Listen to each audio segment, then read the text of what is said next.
Hello and welcome to another episode of the ohmTown Daily News Show, Season 2, Episode 100 for April 10th, 2023. Oil is known as Texas tea.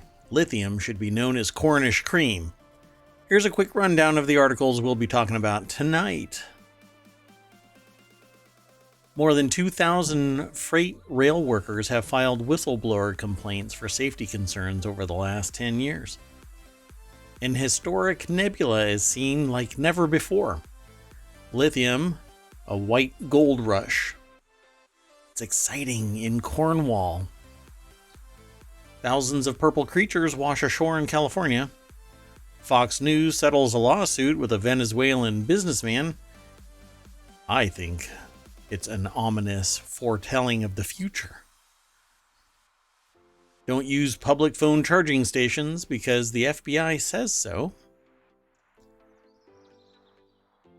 AI can crack most common passwords almost instantly. A banana is being peeled by an elephant and it's self-taught.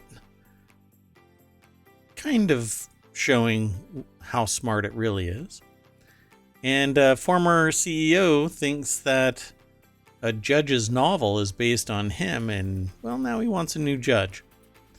And now you can also watch every Star Trek movie in 4K HDR. Let's get into tonight's articles.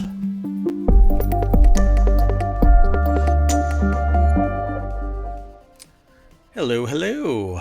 I am Mayor Watt. That is ohmTown.com. That's a little announcement thing that just went away. And way up there is the AI from on high. The one, the only AI. They still go by AI. Just refer to them as AI. Hey, it says what I needed to say. Good evening, ohmTown citizens. Pick up that can. Anyway, so you all don't see it, but I see the little alert that says pick up that can, citizen. You guys don't see it. You all out there don't see it. This is weird. It says that my bandwidth is all wonky again, but that's not possible. It is, maybe it's on Twitch's side only. I don't know. Well, anyway, we've got a bunch of articles already picked out like we normally do, and then we're going to go through them. Before I do that, don't forget that you can go over to ohmTown.showbot.tv, and after 60 days, you don't have to watch the VODs over on Twitch because they're not there. But you can go over to YouTube and watch this show and every episode since the start of last year. January 1st last year, 2022 is when I started this. And you can also get this as a podcast. And we've got some more announcements coming later. Just, I don't know, maybe over the next couple of weeks. We've got some projects that had been kicked down the road for a little while, but now we're on the cusp of completing them. Just got to pull that ripcord and let the parachute open. Right now, Mayor Watt's just hurtling towards the ground. We'll make it work. Anyway, want to get into today's articles? Sounds great. All right, so the very first article is in the Mobile channel. More than 2,000 freight rail workers have filed whistleblower complaints for safety concerns in the last 10 years, according to documents. Okay. So if 2,000 freight rail workers have filed whistleblower complaints, why are we just now hearing about it publicly? Exactly. And if we have 2,000 whistleblower complaints, doesn't that mean that we have more than 2,000 initial complaints before the whistleblower complaints? Right. Like, we probably have many more than 2,000 to get to 2,000 whistleblower complaints. You know, I'm really curious about that stat. How many complaints turn into whistleblower complaints? Because this is the kind of complaint that goes from, well, I told my boss, and I told my boss's boss, and there's about 50 other people that know about this because we've been talking amongst ourselves about it. waiting for the administration to do something. So I guess I'm going to have to go outside of the chain of command and really put myself in the crosshairs, because a whistleblower, for whatever reason, a whistleblower is seen as being a lesser being, somebody that's not a team player, somebody to be vilified, hated, marginalized, ostracized. I mean, it's ridiculous. They're talking about the safety of the people, the human beings that drive the train literally down the road. And the whole point of whistleblower protections is for that very reason. I mean, it's kind of sad that those are a sad state of society that those are needed, but absolutely. The other thing that doesn't make sense here to me, I mean, clearly those complaints weren't being listened to, but it looks like the union was involved. So what I can't figure out is why the union didn't file very publicly, go to the media, et cetera. Now, maybe they did. I don't know all the backstory, but they could have made a lot out of this. Yeah, flip that table and solve this problem, whatever it might be. Well, the little snippet is that in 2013, Jeff Kurtz, then a union officer for the Brotherhood of Locomotive Engineers and Trainmen, as well as an engineer for BNSF, helped a co-worker file a whistleblower complaint against the railroad. The train's cruise control system, known as Trip Optimizer, was reportedly malfunctioning, which can be a serious safety hazard. So the worker disabled it and took steps to generate a record of the malfunction, as Kurtz described it in a 2016 testimony to the Department of Labor in Washington, D.C., and in a recent interview with Motherboard. So let's go over to that article. And here it is. Wow, that the train just wanted to go sleepy.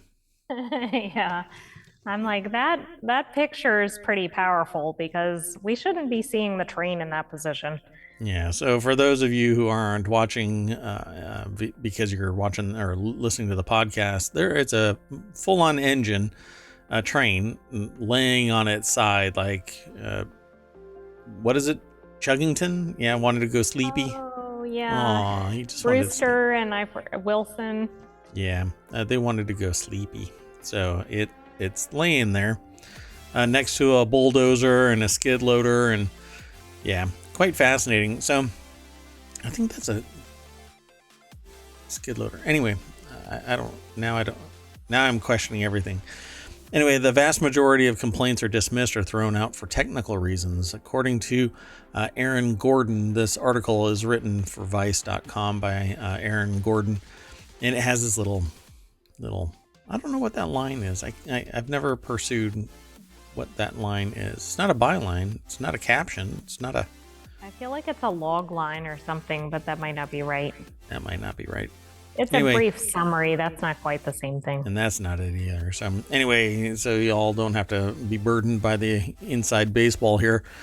So the worker disabled it and took steps to generate a record of the malfunction. That way, if it failed again, there would be documentation that the system is the problem, not the worker. Well, the following month, the worker was available for 92% of his scheduled hours, but the railroad assigned him to a train only 43 hours that month. He was then punished under a company rule for low performance, which could have resulted in him being fired. But in a written response to OSHA, the Occupational Health and Safety Administration, which was then sent to Kurtz and viewed by Motherboard, the company accused the worker of gaming the scheduling system to work as little as possible.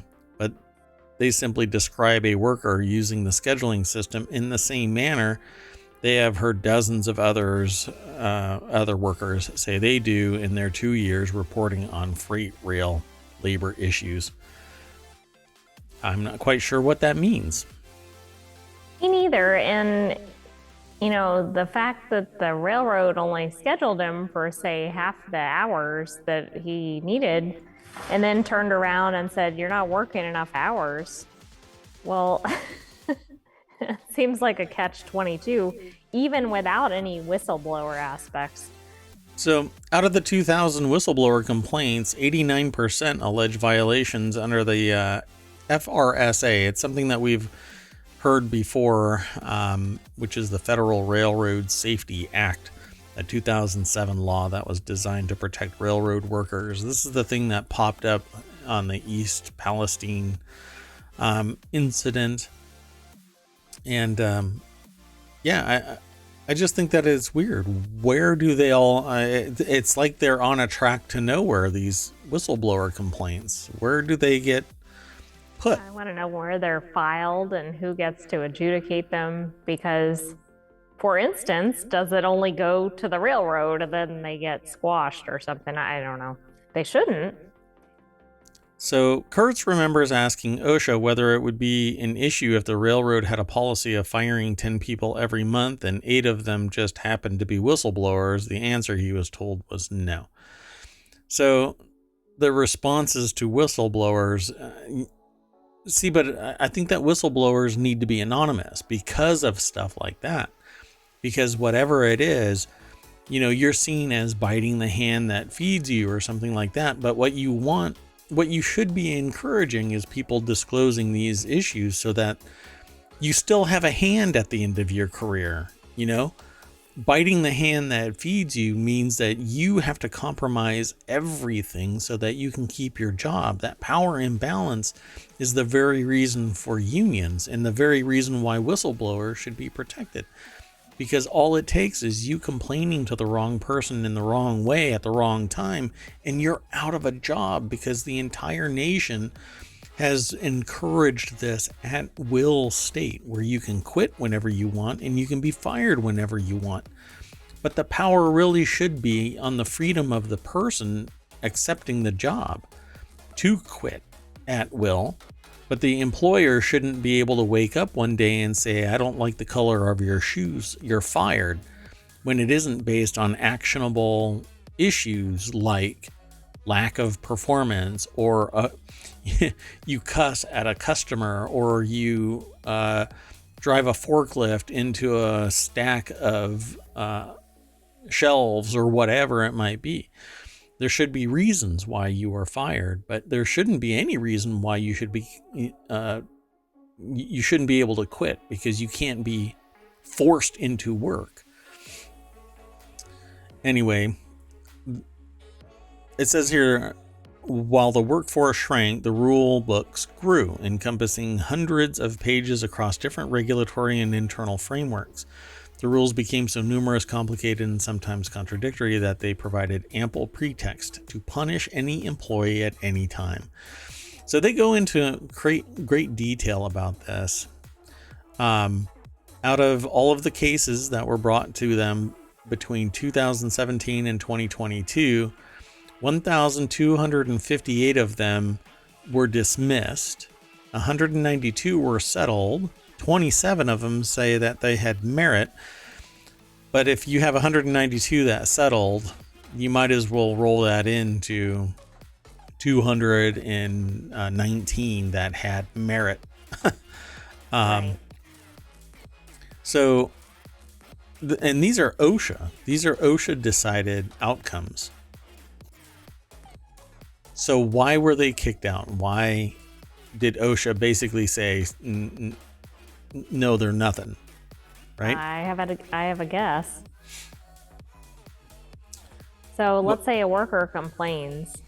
They don't have access to all the information, so they can't necessarily fully support their claim. And then the management comes in and says, well, no, we're doing it like this, A, B, and C. They've got probably documents to back that up that may or may not match what's actually happening. I mean, I could see that a lot of these would actually get dismissed. That shouldn't be, though. Yeah, this is really interesting. Cases regarding whistleblowers where it takes, years, a decade, years and years to recover what was lost when you are wrongfully terminated for calling out for whistleblowing issues that need to be fixed in terms of the safety and maybe work-life balance of an employee. The other problem is if the person is terminated or suspended or something along those lines, they have zero access to any information they need to show to support their complaint. So And the that's another response- possibility. And the employer basically says, well, they're just a bitter ex-employee that's been benched, and there's Nothing to see here. There's another term for that, but I can't remember what it is. Disgruntled, a disgruntled employee, you know, which is just crap, you know. If there is a problem that needs to get fixed, it should be fixed. It shouldn't be something that the administration can look at it and go, well, you know, it's only cost one person's leg. It doesn't matter if it's... But I don't know if that's actually happened in any of these, but, you know, out of 2,000 complaints... It shouldn't go to that, right? Right. Like, these people are trying to prevent things like this. Yeah, and then you have to fight your way back and get your reputation back. So this article goes pretty deep into it. And it says... Kurtz argues that this is not a sign of better behaved railroads, but the exact opposite. An industry that punishes anyone who speaks out, a flawed process for protecting whistleblowers, and a workforce scared into silence, and the data backs them up. Accidents per million miles traveled have been increasing across the country since 2013, with a sharp upturn since the introduction of precision scheduled railroading began in earnest around 2017. The system is set up for you to fail, said Kurtz regarding whistleblowers, and it's set up so it's pretty well foolproof. Again, there's a lot more over here at this Vice article, so I encourage you to just follow the link through ohmTown, and it's now in the chat. So if you're interested in this kind of thing, be sure to follow that link. You can log in, you can sign up, you can leave a comment once you log in. Or you can do other things, flag it, vote it up, is coming, but we've made some pretty dramatic changes to the interface, so the voting system is being evaluated again. At any rate, there's more coming, but go and check this out. I'm more interested in doing the real-time discussions with you here on Twitch and over on YouTube and via the podcast. And we have a Patreon still and a Discord. Don't really use Twitter so much anymore, but at any rate, come and visit us here at twitch.tv/ohmTown. More and more. This summer, it's going to be on like Donkey Kong. That's a really old saying. It is, but it tracks because I was talking about Galaga and Miss Pac-Man today, so I feel like it's in the same era. Oh, and I was listening to a Star Trek podcast today that was talking about it. Bunch of other, I think that because of Super Mario Brothers. That's another thing. The Super Mario Brothers movie came out, and people are like, but some of them like it. Anyway. Let's not get distracted like usual, Mayor Watt. Keep going down the road here. So the next article is over on the Mobile channel. Historic Nebula, seen like never before with imaging X-ray polar. I knew I was going to mess it up, but I had it set in my head. Polarimetry, I don't know. Anyway, polarimetry explorer. God. My brain just shut down around that. On February 22nd, 1971, a sounding rocket lifted off from Wallops Island, Virginia, with specialized sensors aimed at the Crab Nebula. A bright cosmic object 6,500 light years away. In those days, before recovering physical tapes from the experiment, scientists first received scientific data on a strip chart recorder. I knew about these when they said it. Anyway, it's a device that printed signals on paper, and people would actually measure the signals using a ruler and pencil. So everything was analog. Wow. So this is an article over at phys.org. Yeah, talk about getting in your Wayback Machine. Historic Nebula, seen like never before. And this is an image of the Crab Nebula that merges two different data points together. The article is written by Elizabeth Landau, NASA's Goddard Space Flight Center. So I'm going to click this link so that you can see the full thing. And so magenta is NASA's imaging X-ray Polar. I can't even say it's it. just ant. In my head, I can say it.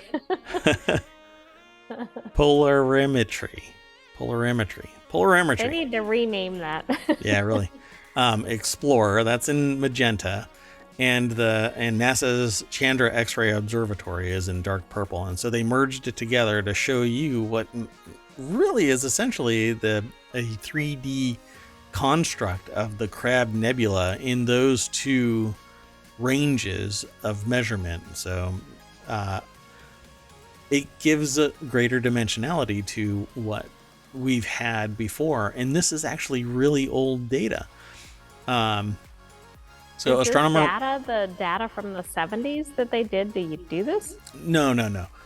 But it says what makes science so beautiful and exciting is that for those few moments, we're seeing something that no one has ever seen before. Now an emeritus astronomer at NASA's Marshall Flight Center in Huntsville, Alabama. So decades later, Weisskopf proposed the development of an Earth-orbiting satellite with powerful instruments that could gather much more detailed measurements of the same kind about the Crab Nebula and other mysterious cosmic objects. So what I was trying to allude to is that nobody knew any of this information until people created an experiment, and then even in the analog days of this, documented scientifically relevant information to give some type of understanding of what the Crab Nebula is. And as we've evolved our technology, even though one might argue society isn't really evolving, our scientific efforts certainly are. And so now we have a better understanding of what it is, what it looks like. Now, 50 years later, after the sounding rocket experiment, scientists have used IXPE, which is essentially the same thing, except much more powerful, already out in space, pointing at the object in question, reveals more of its inner workings than ever before. So they published this in Nature Astronomy, and it shows the Crab Nebula's magnetic field resembles that of Velar Pulsar Wind Nebula. Which is also, I definitely recognize that. Which is also a donut-shaped object.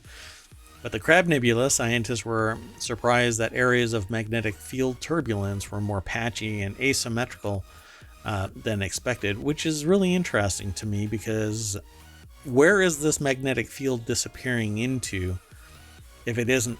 So my understanding of magnetic fields is there's a beginning and an end to them. They dissipate, but only from an object that's in motion. So think of a bar magnet.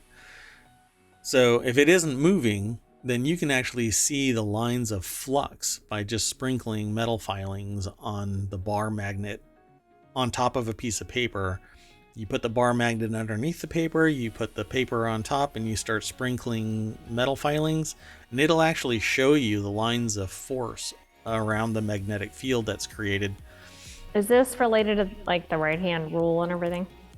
It's similar, but that actually has to do with the flow of energy through like copper or something like that.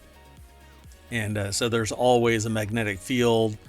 So one or the other is created. When electricity flows through a wire, it creates a magnetic field. And if you spin a magnetic field around a copper, it will create electricity. It's pretty fascinating, right? So one is a generator and one is a motor.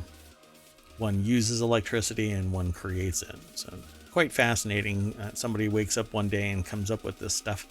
But that's science for you.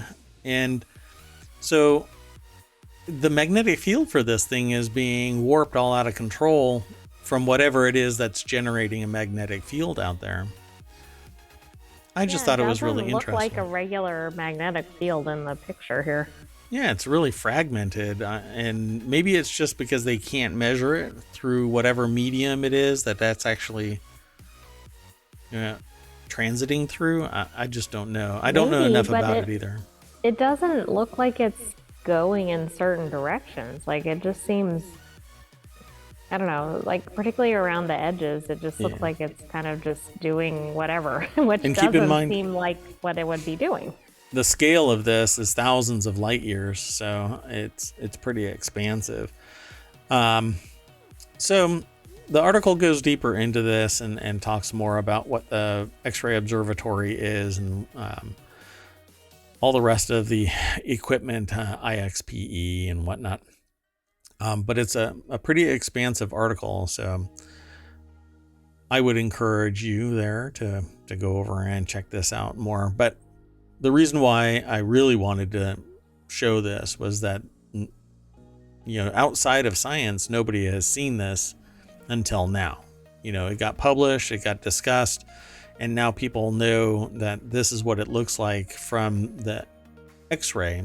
And when they keep on tacking on these layers of data, you get to see in real space. Now pull that into VR or something like that and show the dimensionality of it, and you can actually walk within the nebula to see how it is in 3 dimensions.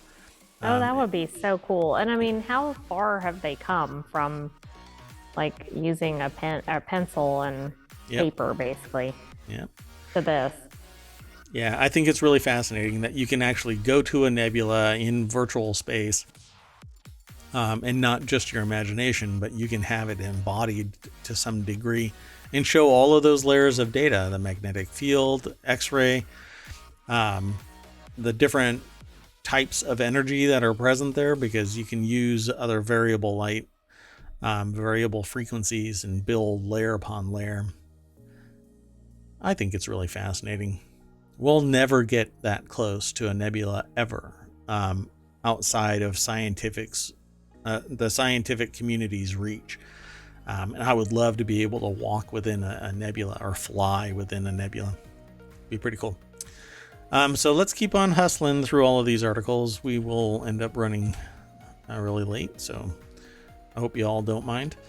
This next article is titled Lithium, a white gold rush excites Cornwall, but who gains? This is in the Hatch Ideas channel. Comes from BBC. Locals wonder who will benefit from the mining of a metal that's fueling a battery arms race. That's where we got the whole title of this. Oil is known as Texas tea. Lithium should be known as Cornish cream. I thought, who could benefit from this? I don't know how much is buried here, but there is a gold rush to try and get as much lithium out of the ground as possible, because if you haven't been paying attention to it, everything is switching to electric vehicles, which means you need massive battery packs. And where you don't need battery packs in the car, you need battery packs storing a charge, because like it or not, energy is generated and it has to be used. Otherwise, it's lost to the ground and to heat. So every watt that is created needs to be consumed. Otherwise, it's waste. So you slow down the generation, you do other things, but it all has to be used. Or you store it into batteries. So, and those dissipate energy over time, they fail. But at any rate, this mad dash for lithium is leading to companies taking over sacred ground in the United States, or here in the southwest of England. A mining company is digging up Cornwall, but it wouldn't be the first time. I mean, the Romans came across UK and went all the way up to Hadrian's Wall, digging holes all along the way to get various metals and other things for use back home. Well, now they're saying that Miners are using cutting-edge technology to get their hands on lithium, a metal used to make batteries for everyday electronic devices that we all rely on, from laptops to smartphones. Let's push that a little further to cars, and then they say lithium-ion batteries also power electric cars. So what do you think? Well, I mean, I don't know what the extent of the lithium. Well, it sounds like there's a lot based on the proposed amounts that they can be mined. 10,000 tons a year? That sounds like quite a bit. $19 billion by 2030. Yeah, I mean, it's interesting because we've talked about lithium mining in previous articles, and I mean, the idea is good, but it's not without impact, as we've discussed in previous articles. And I also wonder, too, Cornwall, of course, is an area that has a lot of history, might have a lot of archaeological history or other things like we've talked about in other articles. And how much are they going to basically destroy the area in order to get to this? I don't know. Yeah, that would be interesting. I didn't really think that much about the archaeological significance of this.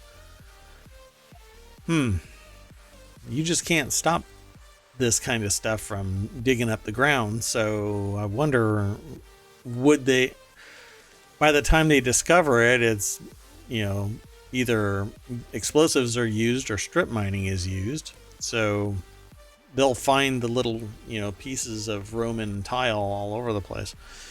What is that called? I can't remember now. Oh, look, the little alert is back. I tell you, just go away. Anyway, so person says some lithium mining abroad is horrific and companies in the UK have a chance to set better standards globally. Well, good luck. They say that they recognize that it could bring huge economic benefits, and if nothing happens, the outlook is bleak for Cornwall. So they have a vested interest in not really stopping. They need to keep on moving. Cornwall needs this economic boost. Yeah, and I think a lot of countries do, right? I mean, if they're sitting on a lot of lithium, financially, it would make sense to get moving on that effort. Yeah, because the more that other people bring to the market, the lower it's going to be in terms of the rate of return. The only problem... What if there are shortages and nobody has enough to go around? Yeah, well, and that's why I say that some countries would rather buy a strategic supply from other countries before they consume their own. So Benchmark Metals has calculated that the UK needs to spend about $100 billion to spark a new electric vehicle industry, $20 billion to set up new gigafactories, and $80 billion to build the supply chain that feeds it. And that's just for the UK. Right. Now, I guess based on the amount of lithium they can mine, maybe those figures are doable. Yeah, I'm just not sure that this is the right way to go. I think a lot of cars EVs in particular, are being purchased with these batteries that are going to die 5 to 10 years from now, or they're going to be reduced in efficiency to the point where they need to be replaced or remanufactured. So they had better also, where they talk about the supply chain, they may be smart to focus on the recycling chain of that. I'm not sure if that's part of the supply chain per se. Recycling seems to always be tacked on like an ethics pamphlet. Right, like, oh, maybe if there's time and money left over, we'll deal with this. But I agree, that would probably be a better focus. Yeah. Well, let's keep on hustling. The next article is over in the Mobile channel. Thousands of purple creatures wash ashore in California. On Saturday, Dana Wharf whale watching in Orange County posted a video of the strange purple blobs that travel with the ocean currents and winds. Beachgoers say that they were washing ashore by the thousands along the Southern California coast, including at Huntington Beach, Zuma Beach, Manhattan Beach, and Salt Creek Beach. If you all... I bet that surprised some of the beachgoers sitting there sunning themselves. Well, what do you think they were thinking, these purple creatures? Oh my goodness, now we're on a beach and there's these really long-legged whatever bags of mostly water. It's like the spider in a person kind of construct. That's right. This article's over at thehill.com by Mark Sternfield and Alex Mardishow. I believe that's how you pronounce their name. If I'm wrong, then correct me phonetically in an email. Not just by pointing a finger at me. Anyway, it says, look, but don't touch. That's the message from marine biologists at Southern California. Sees an influx of jellyfish-like creatures known as Velella, or by the wind sailors. Okay, I love that name, Velella. On Saturday, Dana Wharf Whale Watching in Orange County posted a video of the strange purple blobs that travel with the ocean currents and winds. Beachgoers were seeing them wash ashore. They feed on algae and zooplankton. And you have to say it like that. You can't say algae. You have to go algae. And change your voice and everything. Every time you see it, they feed on algae and zooplankton. And are a favorite meal for sunfish, according to Nona the Naturalist with Dana Wharf Whale Watching. Man, their alliteration is like a English professor got drunk and just said, I'm going to try my hand at marketing. Oh, absolutely. So when they wash up on beaches, the creatures look like deflated balloons or pieces of plastic. They also start to lose their color as they dry on land. Oh, that's sad. Wow. Well, that's all there is really to this. Apparently, by the wind sailors also have stinging cells, so marine biologists say people should avoid touching them. So here's your PSA for today, folks. Don't touch Velella when it washes up on shore. Otherwise, Nona the Naturalist will come and smack you. No, I don't know what Nona would do. I mean, there's quite a bit of alliteration in this article. Yeah, there's a lot.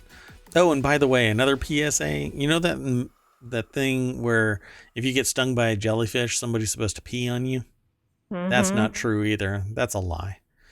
You're more than likely going to get an infection from somebody peeing on you in a beach. So are you supposed to just do nothing and get to a hospital, or what are you supposed to do? Oh, okay. Yeah. Depending on, well, you should probably get evaluated by a medical professional, not your cousin sitting there going, yeah, I gotta go pee. Okay. Let me go on to the next article, because on that important note. Yes, only the most important news is discussed here in ohmTown. This one's in the Daily News show as well. Fox News settles lawsuit with Venezuelan businessmen and accused of helping rig the 2020 U.S. presidential election as it readies for $1.6 billion Dominion trial. And this is kind of like reading the tea leaves, Yeah, I think this gives us some indication of how the other case may go. I don't know how to pronounce this Venezuelan business person's name. Majed Khalil might be. Well, they settled with this business person. Fox News settled with business person Majed Khalil. They were accused of, on air, of rigging the 2020 presidential election by then Fox host Lou Dobbs. The network faces a slew of lawsuits with jury selection imminent in the $1.6 billion Dominion trial. Wait a second here. So this is somebody accused from outside of the country. I suspect somebody that most people in the U.S. have not heard of. Yeah, this is definitely an interesting precursor for this mega trial relating to a company that probably everybody in America has heard of by now. So this article has a closer connection, of course, to the election. Yeah. Yeah, it's really interesting because this is just somebody. Why would somebody accuse a Venezuelan business person from Fox News? Why would they, go after some Venezuelan business person?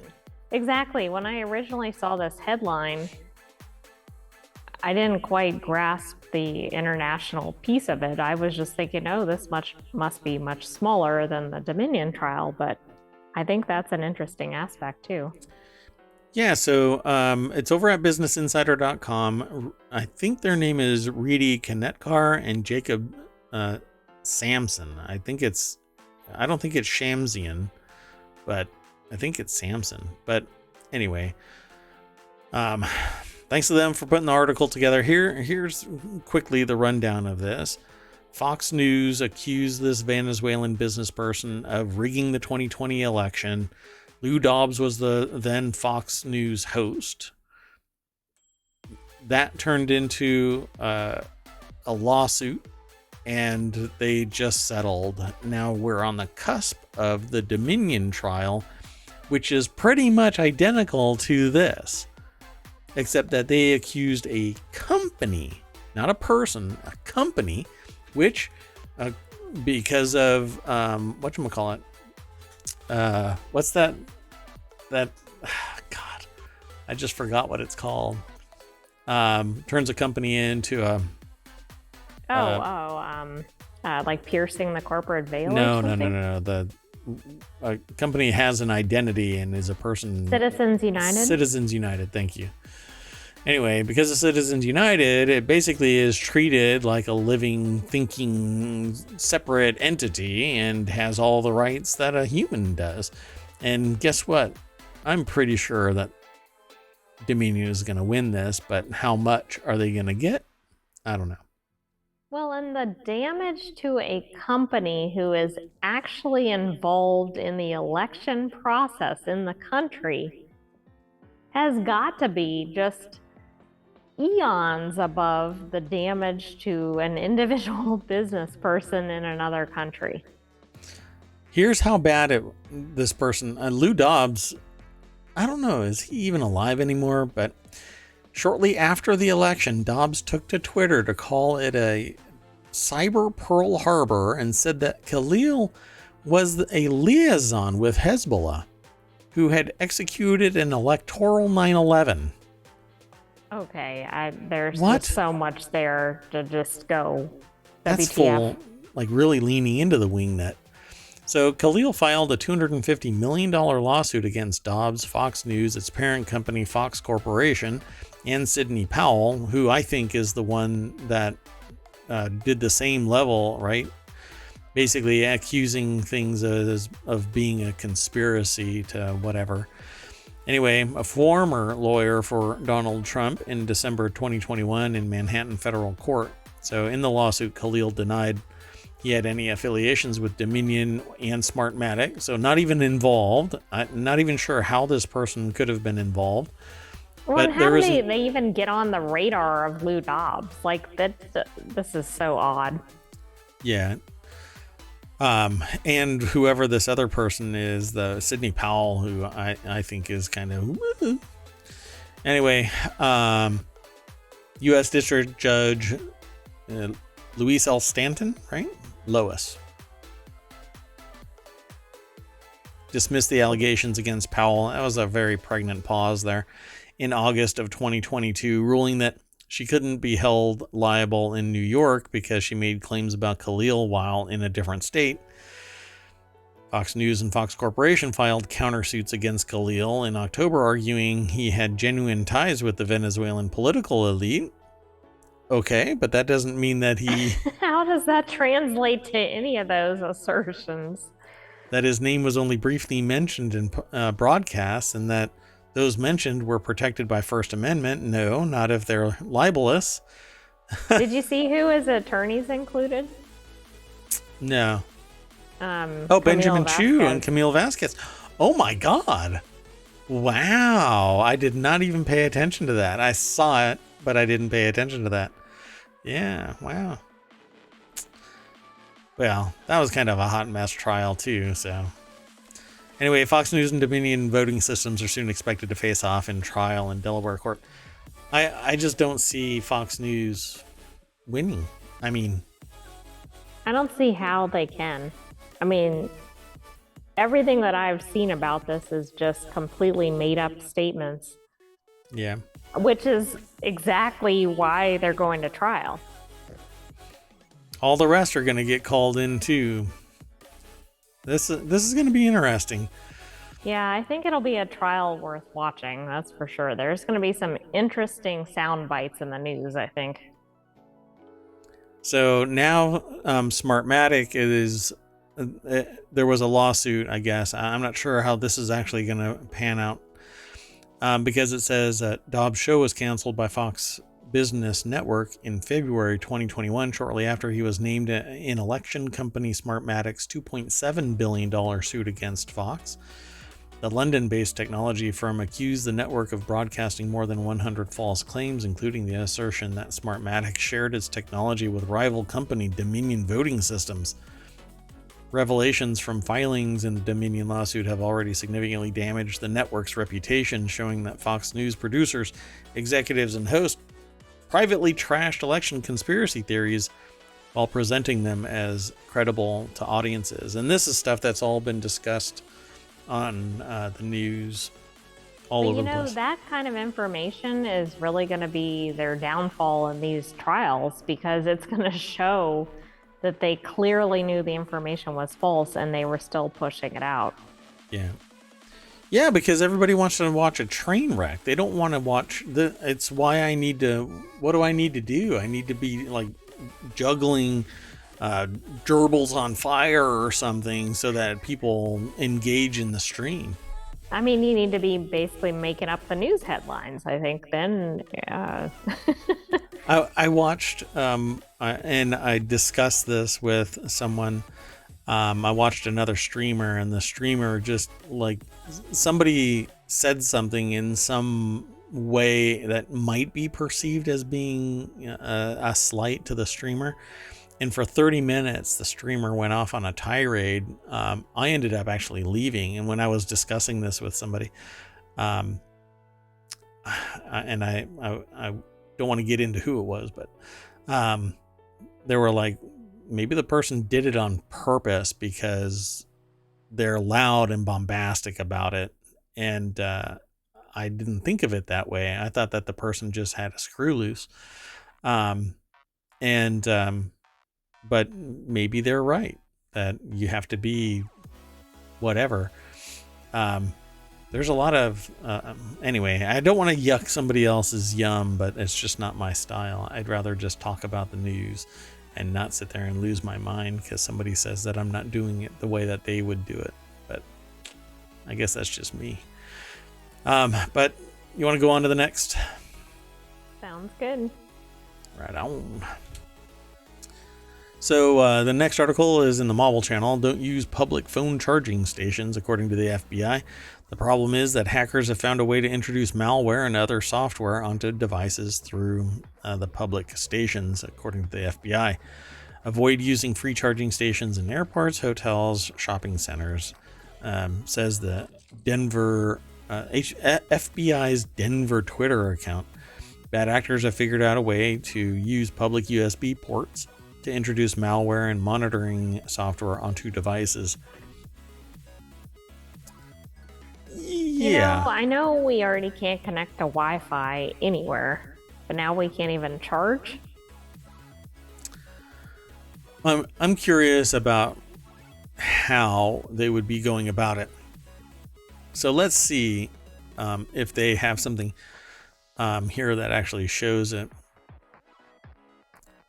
It says here that the Federal Communications Commission also warns against use on its website, saying that hackers are able to load malware onto the USB ports, giving them the ability to maliciously access devices, according to the agency, and it's called juice jacking, which is the most horrendous label for whatever this is.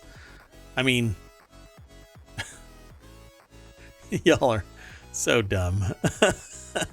Anyway, if your battery's running low, be aware that juicing up your electric device at free USB port charging stations could end you up in, well, a compromised situation. I'm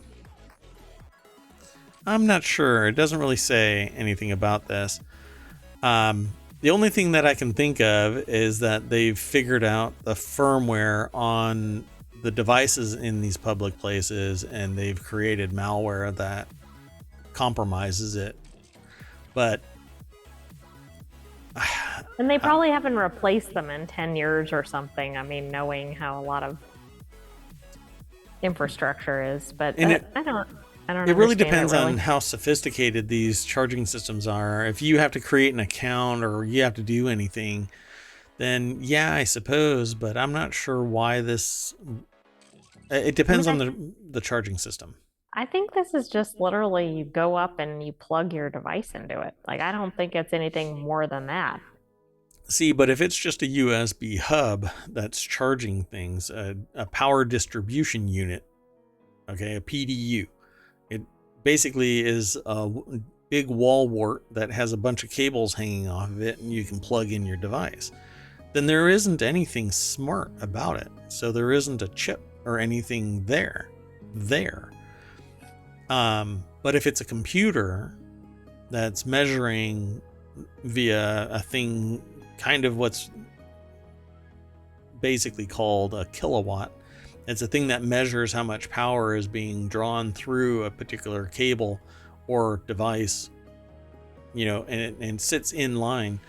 If there's something in there that can be compromised by something like a rubber ducky or another modified USB device that automatically sends command keystrokes into the device, you could compromise a computer sitting in the black box of whatever that charging platform is. Maybe that's what's going on, but I don't know. I'd have to go and look. It would be very interesting. But really, if you're traveling and you don't have like a USB-C charger and a wall wart, a cable and a wall wart, then you're traveling wrong. I would rather go and buy one. Even if I have to put it on a credit card, I would rather buy one from the airport shop and sit next to a wall jack and charge my stuff rather than use a public charging system. There's no way in hell that I would do that. Part of the whole idea of click with care, you just don't do it. Let's keep on hustling. The next article is in the Warcrafters channel, and it's wonderful. An AI can crack the most common passwords almost instantly. So just how strong are your passwords? A recent study finds that an AI password cracker can figure out most of the common 4 to 7 character passwords in a matter of seconds. The scary part is that it includes passwords with upper and lowercase and even numbers. Well, that's, pretty much assumed when somebody says it can pass. Go ahead. And who has 4 to 7 character passwords? I mean, don't we have to have ridiculous passwords that we can't remember? So, well, I mean, within businesses, it's forced, but personal lives, people use some pretty weak passwords. It says here, cybersecurity firm Home Security Heroes via Tom's Hardware said Passcan, an AI password cracking tool that leverages a generative adversarial network, or GAN, over 15 million common passwords to train the model that could brute force the most common ones in short order. George Jimenez said that it might be time. Are you sure about that? Yeah, pretty sure. I should have saved that video. Said that it might be time to change your password. Well, honestly, if you don't have anything shorter than a 15 character password, you're probably doing yourself a disservice, because it's been fairly simple. I've talked about this several times in the year and a half that we've been doing this show, nearly year and a half that we've been doing this show. You should not be using weak passwords. You should be using passphrases. You should have two-factor authentication enabled so that you're notified when anybody attempts to access your account. And your password should be unique everywhere. Also, I would not trust password vaults, like remote services that can store your password, and all you have to do is worry about your main password, mainly because it's not if, but when that password management service gets hacked. And you just won't know it because the typical breach is 18 months old before it's detected, and then upwards of another 6 months before an actual patch fully patches whatever the issue is, depending on what it is. And we've had some articles in here about that for one service in particular. Yeah. So essentially, the biggest thing that puts the pressure on not being able to hack a password is some type of temporal shutdown, temporal lock of the password attempt service. So when you try to hack after 3 attempts, it locks you out entirely. You have to call someone. Now, if there's an idiot on the other side of the line when you call, they could be fished right into unlocking the account and resetting the password, or exposing other PII. But really what needs to happen is you try 3 times, it gets locked for 5 minutes. If you try it again, it gets locked for 10 minutes and so on. And then you can reset it by issuing a reset request that processes through your two-factor authentication and your valid password. So I would rather companies invoke that, but that largely does not happen. Anyway, they say here that AI struggles with passwords more than 12 characters long, with a mixture of numbers and uppercase, lowercase letters, and a password with 18 characters could take up to 7 billion years to crack. Now, including for yourself when you can't remember your password. Yeah, AI and quantum computers together would probably do away with this. And if I get a password file, I can create thousands of virtual machines. If I want into that password file, whatever that vault is, if I can get a hold of it, and on a Windows machine, it's fairly easy. On other devices, maybe not so much, but if I can capture the entire device, then I can create it as a virtual machine and attempt again and again and again automatically with 1,000 virtual machines running, trying to get into the system. And it dramatically lowers how much time needs to be dedicated. And I'm talking about linear time, the composite amount of 1,000 devices checking constantly is wholly different than me just sitting there typing in 12 to 18 characters. Obviously that's going to take time, but computers can run parallel. They're the only thing that runs parallel, right? They're the only thing that multitasks. Humans do not. And we get tired or stupid or sleepy or whatever. Or distracted. Distracted, yeah. If you've watched any of this show, you know how distracted we can be. I was sitting here watching this video while talking to y'all. Anyway, yes, eventually a short password will be broken by an AI. As time goes on, more computing power, quantum computers having the ability to do the same type of calculations as a general PC. And we will be in a hot moment compromised simply because somebody has enough money to buy an AI and a quantum computer, which you can now buy for like $5,000. A full-on. That's crazy. I think it was like a 4-qubit super quantum computer. I think we even did a show about it. We did. Year. Yeah. Pretty neat, y'all. At some point, even passwords are going to have to be much more sophisticated, biometric, maybe Gattaca style, where the only way you can unlock something is by a genetic pinprick from a live host. That's going to be a bit much. Jerome the metronome. That's from Gattaca. Which, by the way, what was the show that we were watching where the couple... Oh, it was something on YouTube talking about... Oh, it's from the Y-Files. I thought it was something else. Oh, really? Oh, I'll have to figure it out. I'll have to look, and maybe we can talk about it, because I'm interested in that, genetics and stuff. At any rate, let's keep on hustling. So, this next article is in the Mobile Channel. An elephant's self-taught banana peeling offers a glimpse at elephants' broader abilities. I've always loved elephants. And unfortunately, they are getting fewer and far between. And they used to be pulled into... it was called Some More News. That's what it was. It was a YouTube channel called Some More News.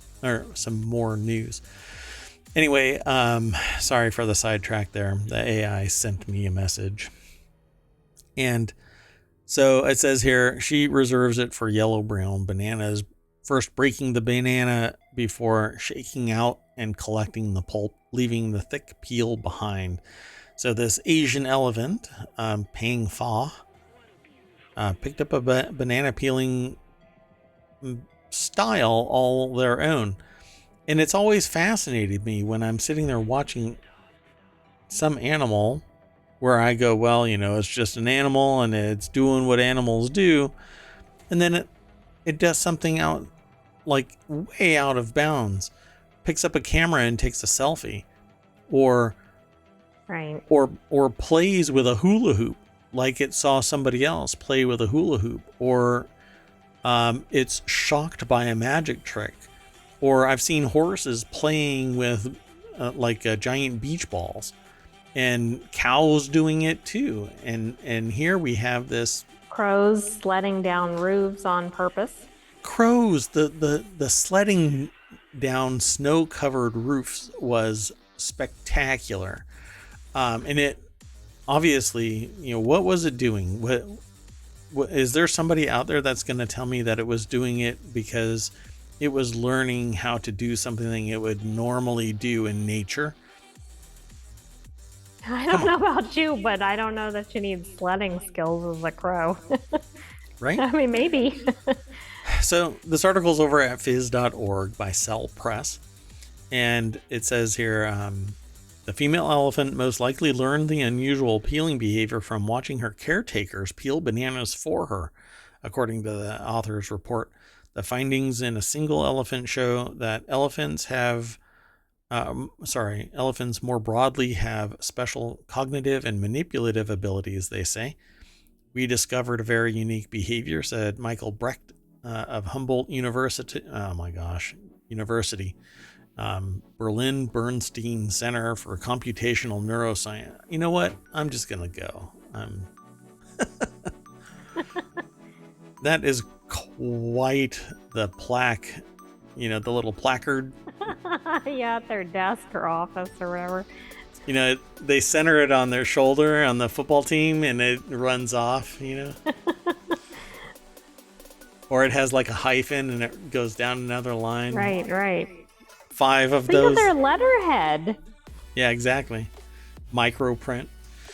Anyway, what makes Pang Fa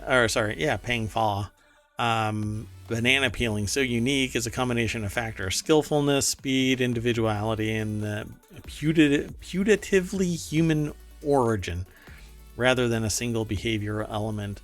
So you really want to knock it out of the park. Have her teach another elephant. Absolutely. The other thing that really amazes me here, other than the fact that she observed humans doing this, she picks certain bananas to do this with. Yeah. Yellow ones she eats with the peel, but with brown spots, she takes the peel off.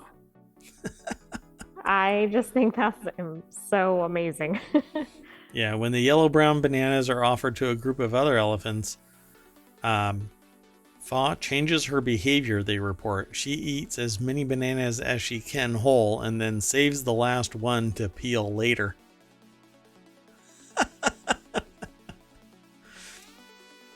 Huh. Wow. Yeah, they can't explain why Fa peels them, but only certain ones. She was hand-raised by human caretakers in the Berlin Zoo. They never taught her to peel bananas, but they did feed her peeled bananas. So they must have, well, she must have watched them and can tell the difference, the taste between a peeled and an unpeeled banana. Maybe she doesn't like the texture. Maybe. That's what I just said. Dun, dun, dun. This is pretty cool. Anyway, there's a video associated with it. So again, follow that link. The next article is over in the Law Nerd channel, and we only have one more after this. We only have 10 articles today. Former CEO thinks judge's novel is based on him, wants a new judge. This is over at Above the Law, so I'm just going to jump right on over there because the little snippet is very brief. He thinks the antagonist is based on him. That's very much an antagonist. Catherine Rubino is the author of this article over at Above the Law, and it says here that former CEO of Highland Capital Management, James D. Dondero, believes novels written by U.S. bankruptcy judge Stacey Jernigan contains an evildoer character based on him. Oh, what's that song? Think it's about you. I don't know that one. Oh, who is it that sings that? Doggone it. Anyway, it's akin to the Two Thoughts was that song, and then sometimes a cigar is just a cigar. Why would you think that this is you? I don't know. And I mean, unless the person is spot on, like it's like the character's name matches it with one letter changed and it describes where they live or something. Like, this is really not a good start in your case. I don't know. So the ABA Journal actually reported on it. It says, but the original petition lays out Dondero's argument for why the character of Cole Graham in Jernigan's books, He Watches All My Paths and Hedging Death, is based on him. So this is what they write. According to the petition, the first novel describes the high-flying hedge fund managers as an individuals that suck up money like an iRobot vacuum, seem to, quote, make money no matter what, and, quote, show outrageous amounts of hubris as part of their bro culture. It strongly suggests a judge harboring bias against those operating in the hedge fund industry, or they're a writer. Yeah, but there's a little bit of a connection as you get farther in here with the name. Yeah, the petition alleges several similarities to Dondero and his company in the second novel. They include the novel involves a Dallas-based hedge fund called Ranger Capital. Highland Capital Management was formerly known as Ranger Asset Management. Ranger Capital's manager is described as a reckless investment manager and a nasty litigant. Jernigan had used the same language to describe Dondero in the bankruptcy proceedings. The novel describes the life settlement industry as creepy. Dondero was involved in the life settlement industry. Okay, so maybe this person's on to something. When I read this headline, I thought, I don't think so. Well, but hold on. It says, but the judge says Dondero is seeing things that aren't there and that the character is not based on him. Jernigan said the novels are entirely fiction and are not about Dondero or the hedge fund industry in general. The first novel is about a federal judge who receives death threats, Jernigan said. The perpetrator is not a person in the hedge fund industry. The second novel involves a manhunt for a criminal in the first book. The Cade Graham character fakes his death after linking up with a Mexican drug cartel.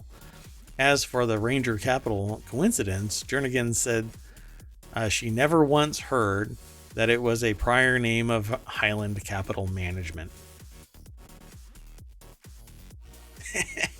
Well, and this kind of sums it up. A Texas um, author using a ranger reference. Yeah, I mean, that might be more generic than I'm recognizing here. Yeah, yeah. I think it's interesting, but it's a coinky dink. It's not. Now, here's the thing: were the books written after the trial? Right, and were they written after? I mean, had the judge ever encountered Highland Capital previously? Like, I want to know the backstory.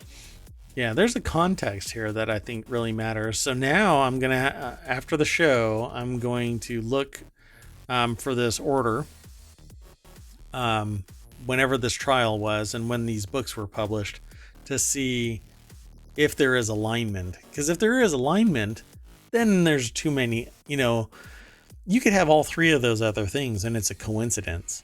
Absolutely. But if it aligns with publish date after the fact, then the person was used as inspiration. But still, what does it matter? It doesn't show bias. It just shows that they took something and used it as inspiration. Yeah, it's still not a very good look since the judge is supposed to be impartial. And like, if, for instance, if the perpetrator in the book was the hedge fund CEO and it seemed to be the same character, and there'd have to be more than just coincidences. Like, is the person going to get a fair trial? See, but I don't see it that way. The way I see it is they got inspiration from it. H.P. Lovecraft was a horribly racist person, but he didn't see actual Cthulhu. It's a creative effort, and the cultural relativism of H.P. Lovecraft's writing is inspired by the cultural times, right? So that's what was included in the book. Does it make him a racist? Absolutely. But does it make him a loon that thought he saw Cthulhu in the real life? No, it was inspiration. What went on around him? When I first read this headline, I thought it was ridiculous. I mean, the article makes a good connection potentially between the facts, but I thought, you've got to be kidding me when I read the headline. Yeah, but it's still ongoing, right? There wasn't anything. Yeah, I don't. It's very. It's a petition to get a new judge. And I'm kind of thinking, okay, let's say that's denied. I mean, it just sounds like the person's setting up appellate grounds, right? Okay, Right. Now I'm going to appeal it. Hey, I had a biased judge here. They even wrote books about me. I mean, I'm not saying there's anything to that, but it's very odd. Interesting. So he petitioned. Well, he wanted to get a rehearing of the bankruptcy appeal. So he already appealed it. I mean, he's digging really hard to try and get a rehearing of his situation, but I don't know. I see this as going in the wrong direction in relation to the problem that he's in. Well, it's not building your credibility before the court. Let me just say that. And it's not going to vacate a bankruptcy. I mean, even if this person did use them, it's inspiration. Good luck. You're not using everything of this person and giving away true identity. I think the person's going to lose and dig even deeper into the bankruptcy. Okay, so here's the last article for today.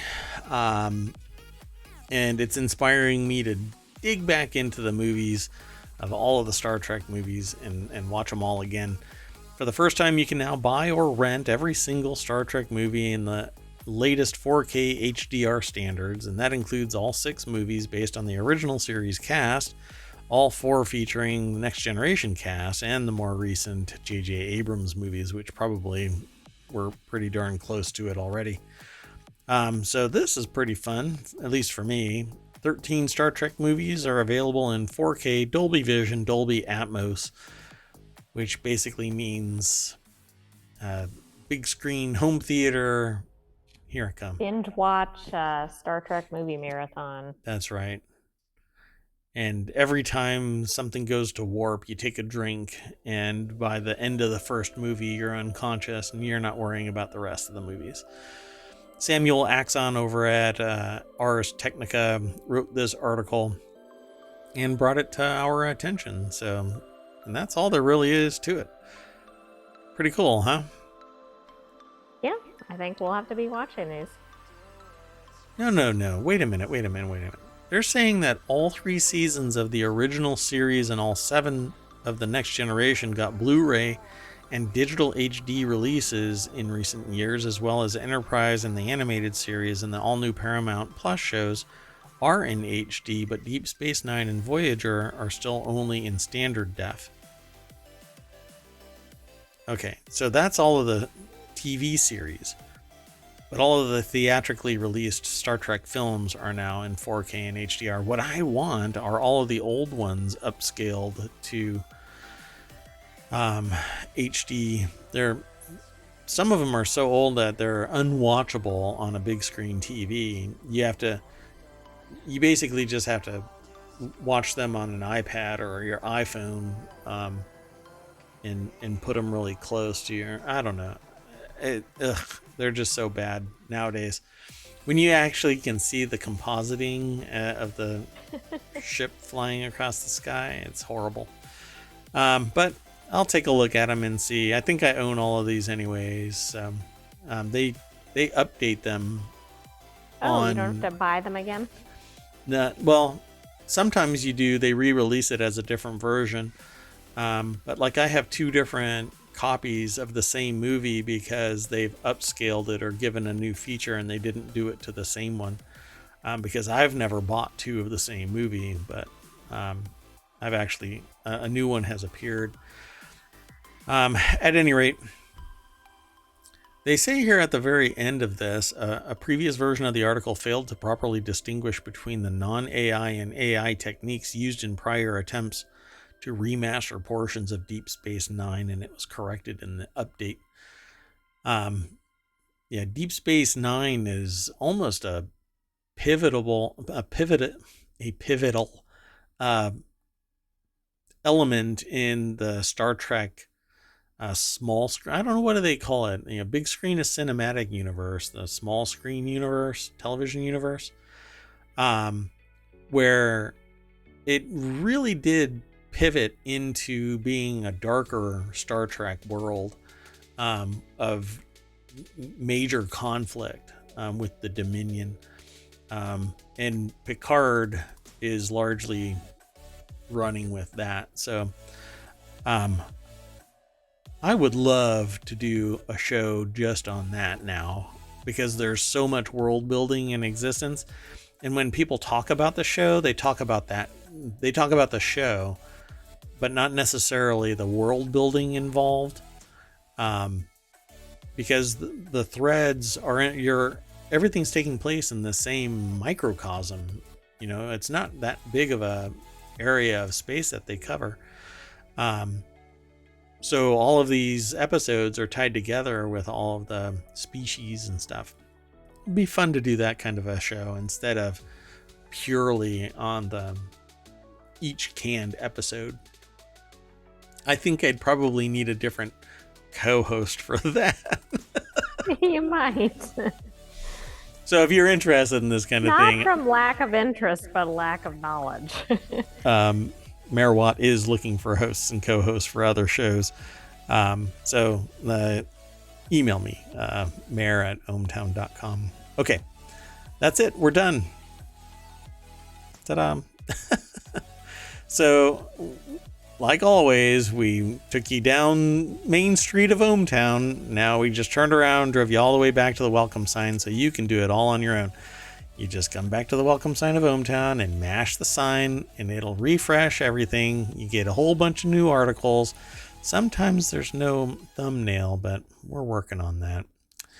And I don't know. There's probably some articles in here, but I'm just gonna call it a night. We're just gonna chill now. You can Like go the over to alligator ohmTown. chilling in the pool. That was on the main page. Did I walk past Yeah. it? Right there on the ABC News one. Oh, right there. Yeah, alligator cools off in Florida swimming pool. Man, it's an alligator eat alligator world out there, folks. Ugh, God. Sorry. There's other news that I don't even want to get into. So I will see you all tomorrow at 9 p.m. Eastern. The AI will see all of this news, and then we can talk with the AI, but nobody can see the AI. Not until that Terminator body is ready, I suppose. And then watch out. You want to say bye to everybody? Sure. Good night, ohmTown citizens, and we will see you at tomorrow's show. Oh, I did it backwards. I'm Mayor Watt. That's ohmTown.com, and up there is the AI. You want to say Who bye just again? spoke? Good night, ohmTown citizens. Round 2. Bye-bye.